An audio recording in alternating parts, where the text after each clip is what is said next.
Página de abertura. Do livro Fonte Viva, psicografado por Francisco Cândido Xavier, pelo Espírito Emmanuel. Número da mensagem 116. Título: Ir e ensinar. Portanto, ide e ensinai. Jesus. Mateus 28:19. Estudando a recomendação do Senhor aos discípulos, ide e ensinai, é justo não olvidar que Jesus veio e ensinou. Veio da altura celestial e ensinou o caminho de elevação aos que jaziam atolados na sombra terrestre. Poderia o Cristo haver mandado a lição por emissários fiéis. Poderia ter falado brilhantemente, esclarecendo como fazer. Preferiu, contudo, para ensinar com segurança e proveito, vir aos homens e viver com eles, para mostrar-lhes como viver no rumo da perfeição. Para isso, antes de tudo, faz-se humilde e simples na manjedoura, honrou o trabalho e o estudo no lar, e em plena atividade pública foi o irmão providencial de todos, amparando a cada um conforme as suas necessidades. Com indiscutível acerto, Jesus é chamado o Divino Mestre. Não porque possuísse uma cátedra de ouro, não porque fosse o dono da melhor biblioteca do mundo, não porque simplesmente exaltasse a palavra correta e irrepreensível, não porque subisse ao trono da superioridade cultural, ditando obrigações para os ouvintes, mas sim porque alçou o próprio coração ao amor fraterno e, ensinando, converteu-se em benfeitor de quantos lhe recolhiam os sublimes ensinamentos. Falou-nos do Eterno Pai e revelou-nos com o seu sacrifício a justa maneira de buscá-lo. Se te propõe, desse modo, cooperar com o Evangelho, recorda que não basta falar, aconselhar e informar. Ide e ensinai. Na palavra do Cristo, quer dizer, ide e exemplificai, para que os outros aprendam como é preciso fazer. Emmanuel. E agora, a palestra. Queridos irmãos, aqui estamos novamente com a finalidade de refletirmos juntos sobre o Espiritismo, doutrina que contém um conjunto de princípios trazidos pelos Espíritos Codificadores e organizados por Kardec, e a explicação de uma série de fenômenos que, embora já ocorresse desde sempre em todo o mundo, se intensificaram no século XIX, como que para chamar a atenção da humanidade para outras realidades. Em ambientes de crenças religiosas, tais fenômenos eram tidos por milagres por alguns e como fatos demoníacos para outros, de acordo com suas visões sistêmicas ou doutrinárias específicas, e não como fenômenos da natureza, como nos ensinaram os espíritos. Quando Kardec assumiu seu papel de codificador da doutrina dos espíritos, ele fez questão de deixar bem claro o de que se tratava a nova doutrina que estava sendo erigida, e, com sutileza e sempre evitando desgastes desnecessários, deixou evidente não se tratar de mais uma doutrina religiosa como as demais então existentes.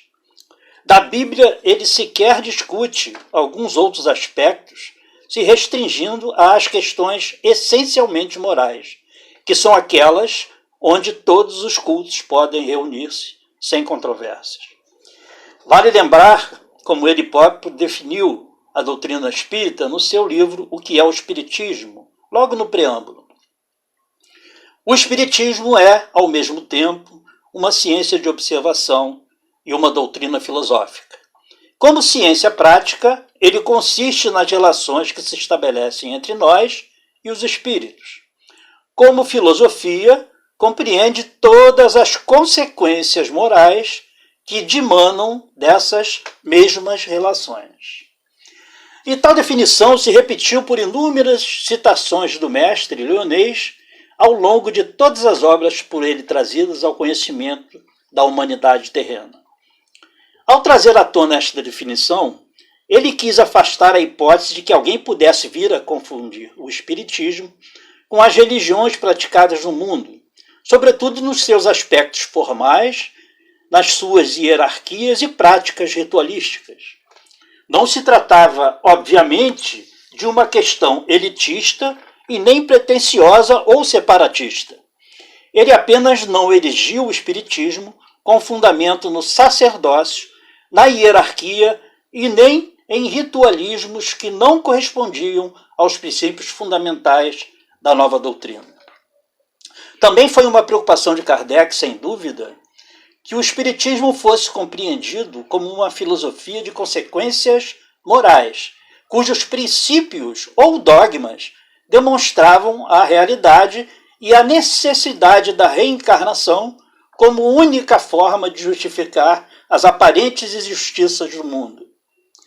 Falei em dogma, mas, obviamente, não o dogma na sua acepção teológica tradicional, significando uma verdade que não pode ser questionada, mas dogma no sentido etimológico original, de preceito ou princípio fundamental de um sistema filosófico, apenas isso. Vale a pena lembrar que os dogmas teológicos surgiram ao longo do tempo, pois não existiam desde sempre, logo não foram sempre indiscutíveis, pois sequer eram conhecidos. E, se nós formos ao dicionário etimológico da língua portuguesa de Antônio Geraldo da Cunha, editora Nova Fronteira, segunda edição, revista e ampliada, nós temos lá as seguintes acepções do termo dogma, além daquela acepção teológica de que falei antes. Dogma pode ser uma opinião plausível, uma decisão política de Assembleia Popular ou do rei, pode ser apenas julgar ou aparentar. Mas por que estou falando isso? Por que estou falando nesse tema? Porque o nosso tema de hoje aborda de forma subjacente um princípio da maior importância no espiritismo e em poucas outras doutrinas existentes no mundo. E Kardec faz uso do citado termo em diversos momentos da codificação, e em especial na pergunta 171 de O Livro dos Espíritos, onde ele questiona e os espíritos respondem assim: em que se funda o dogma da reencarnação? E os espíritos respondem, eu vou ler só o início da resposta: na justiça de Deus e na revelação, pois incessantemente repetimos, o bom pai deixa sempre aberta a seus filhos uma porta para o arrependimento. E eles prosseguem. Portanto, o dogma da reencarnação é um princípio doutrinário, ou, se quisermos, uma verdade indiscutível, pelo menos para nós, os espíritas. E vamos ver o porquê disso mais à frente. Vamos conversar hoje sobre um livro de enorme importância no que diz respeito às consequências morais do espiritismo, amplamente referidas por Kardec, diga-se de passagem, que é o terceiro entre os 5 livros fundamentais, que seria o Evangelho segundo o Espiritismo. Nós estamos no capítulo 5 desse livro, e o título desse capítulo é Bem-aventurados os aflitos. Faz parte da narrativa do Sermão da Montanha, capítulos 5 a 8 de Mateus, e cujo significado literal confunde uma razão menos atenta. Imaginem alguém escutar tais palavras e compará-las com o que se vê no mundo. Bem-aventurados os aflitos? Como? Como isso seria? Nós costumamos dizer que há muita injustiça no mundo, mas a doutrina espírita nos ensina que não há um sequer ser humano que se possa dizer injustiçado. Ou seja, considerando a alegoria contida na narrativa bíblica da aflição como pressuposto da felicidade, verifica-se que Jesus falava de questão que transcende a matéria. Ele falava do espiritual, das vidas sucessivas e, por consequência, do dogma da reencarnação, que nada mais são que a mesma coisa, e sem as quais nada teria qualquer sentido lógico. E sendo assim, Deus poderia, com todas as letras, ser chamado de parcial, o que, óbvio, é impossível. Os nossos 2 itens de hoje dão início à parte das instruções dos Espíritos. A primeira mensagem, contida no item 18, é assinada por Lacordaire e foi recebida em 1863 e tem o título Bem e Mal Sofrer. No início de sua mensagem, Lacordaire diz o seguinte: quando o Cristo disse, bem-aventurados os aflitos, o reino dos céus lhes pertence, não se referia de modo geral aos que sofrem, visto que sofrem todos os que se encontram na terra, quer ocupem tronos, quer jazam sobre a palha. Notem, irmãos, a visão aprofundada de Lacordaire sobre os dizeres de Jesus. Sabemos que todos os homens, em alguma medida, sofrem neste mundo e, portanto, não teria sentido algum dizer-se que o céu pertenceria a todos os que sofrem, pois assim seria o mesmo que dizer que o céu estaria reservado para todos os homens, tanto os bons como os maus, o que carece de lógica, segundo as leis de Deus. Vale a pena notar também que este raciocínio atingiria o coração da doutrina, que não é a nossa, a da unicidade das existências. Pois, neste caso, o inferno ficaria a desejar com relação à sua função, pois ninguém iria para lá. Mas como? Então o céu, significando a felicidade espiritual plena, não está reservado para todos, como ensinam outras doutrinas? Claro que está. Bem o sabemos nós, os espíritas. Só que em momentos diferentes, segundo o progresso individual de cada um. Lacordaire lembra que o desânimo é uma falta e que Deus nos recusa consolações proporcionalmente à nossa falta de coragem. E lembra também que a prece é um apoio para a alma, mas ela por si só não basta. É preciso ter uma fé viva na bondade do Criador. A fé e a coragem são o de que precisamos para enfrentar as agruras da vida, sobretudo aquelas que não conseguimos mudar, para merecermos, em virtude da compreensão das leis de Deus e da aceitação dos reveses e das vicissitudes da vida, pela via das reencarnações, a plenitude moral e intelectual. Em seguida, Lacordaire faz uma interessante analogia da vida e seus séquitos de sofrimentos e vicissitudes com o envio de um militar ao fronte de batalha. Se ele, o militar, não é mandado para lá, para o fronte de batalha, ele fica descontente, porque o repouso no campo nenhuma ascensão de posto lhe faculta. E aí Lacordaire diz que devemos ser como o militar, e não desejemos o repouso. Devemos, ao contrário, nos sentirmos ditosos quando o Criador nos envia a nova reencarnação para os amargores da vida. E, curiosidade, Lacordaire nos lembra que muitas vezes aquele que se mantém firme em presença de um inimigo na batalha pode muito bem fraquejar diante de uma pena moral. E ele finaliza: bem-aventurados os aflitos. Pode então traduzir-se assim: bem-aventurados os que têm ocasião de provar sua fé, sua firmeza, sua perseverança e sua submissão à vontade de Deus, porque terão centuplicada a alegria que lhes falta na terra, porque depois do labor virá o repouso. A segunda mensagem de hoje refere-se ao item número 19 do capítulo e foi ditada por Santo Agostinho com o título O Mal e o Remédio.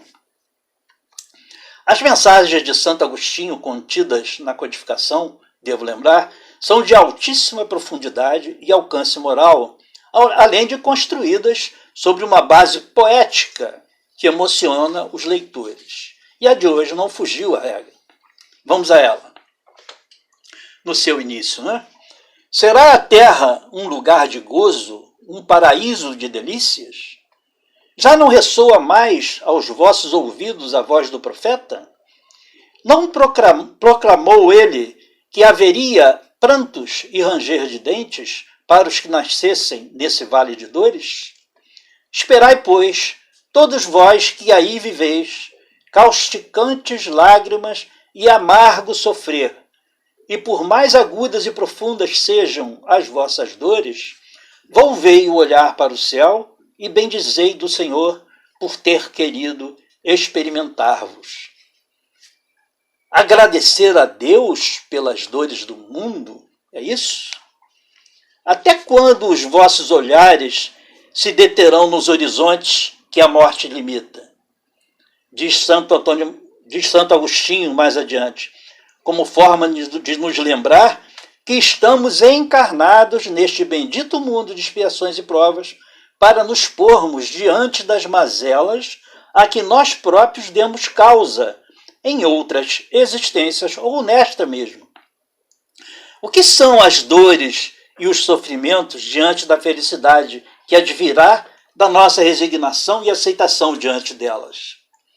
E completa Santo Agostinho: buscai consolações para os vossos males no porvir, que Deus vos prepara, e procurai-lhe a causa no passado. E vós que mais sofreis, considerai-vos os afortunados da terra. Parece um contrassenso, não é? Afinal de contas, irmãos, sabemos que enquanto estávamos desencarnados, nós participamos, na medida das nossas possibilidades, obviamente, de escolhas dos pontos mais centrais da nossa vida na Terra. A vida que nós viríamos a ter na Terra após a encarnação. Tais como a nossa condição social e o que decorra dela, seja na abastança, seja na carência. As eventuais situações cruciais de escolhas morais que teremos de fazer, a condição moral dos espíritos com quem vamos conviver e outras diversas possibilidades que sequer temos condições de antever. Podemos ver essa questão objetivamente definida pelos Espíritos na pergunta 278 de O Livro dos Espíritos. 258, desculpem, e O Livro dos Espíritos.